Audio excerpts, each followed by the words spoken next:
aujourd'hui, je vous aide à démarrer votre business de service traiteur de manière effective. Pour ce faire, nous irons au travers 9 étapes. Restez jusqu'à la fin, prenez note et comme toujours, suivez la page, on like la vidéo, on la partage et on l'enregistre pour y revenir plus tard. La première étape va consister à la planification et à la mise sur pied de la base de votre entreprise. Choix de structure juridique, enregistrement, étude de marché, écriture du plan d'affaires et du plan financier. Pour le plan d'affaires, cliquez sur le lien dans ma bio. Il y a un modèle préfet spécifique pour vous aider dans l'écriture, surtout si vous aurez besoin d'un financement. En 2, avant même de vous préoccuper de tout ce qui est permis, inquiétez-vous plutôt de où est-ce que vous allez faire votre préparation. Si c'est de chez vous, est-ce que vous avez un espace alloué dédié spécifiquement pour vos préparations commerciales qui est complètement différente de vos préparations familiales?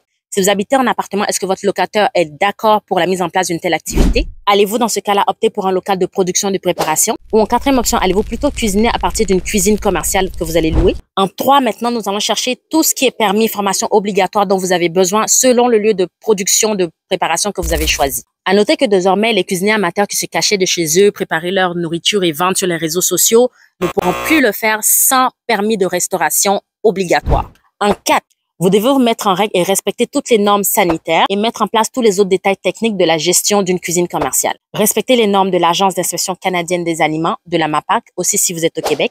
Suivre des formations exigées et avoir tous les registres de manipulation, gestion des aliments et aussi gestion d'un lieu de préparation, manipulation alimentaire. Pour plus d'informations sur tout ça, commentez traiteur. En 5, si vous avez décidé dès le premier point d'opter pour la recherche de financement pour lancer votre activité de traiteur, c'est le moment d'y aller à fond. Contactez-moi afin de céduler une rencontre one-on-one pour mieux vous guider sur les options de financement spécifiques à vous ou tout simplement cliquez sur le lien de ma bio et téléchargez le CFRE, Coffre à financement et ressources entrepreneuriales du Canada. C'est un document qui regroupe plus de 300 options de financement et ressources pour entrepreneurs que j'ai moi-même classifiées, bien ordonnées dans des tableaux bien comme il faut. Quand vous rentrez dans le document, vous savez tout de suite si telle option s'applique à vous ou pas. En 6, vous avez trouvé votre option de financement, vous avez débuté votre processus pour l'obtenir ou bien vous êtes déjà en voie de l'obtention. Préparez-vous maintenant à aménager votre espace selon les normes que j'ai citées précédemment, en vous préparant bien sûr à recevoir des inspections. En 7, vous devez avoir des assurances. Je parle d'assurance responsabilité civile générale et pour vos préparations. Assurance des biens commerciaux. Si jamais vous avez de la machinerie, vous avez des équipements commerciaux pour votre cuisine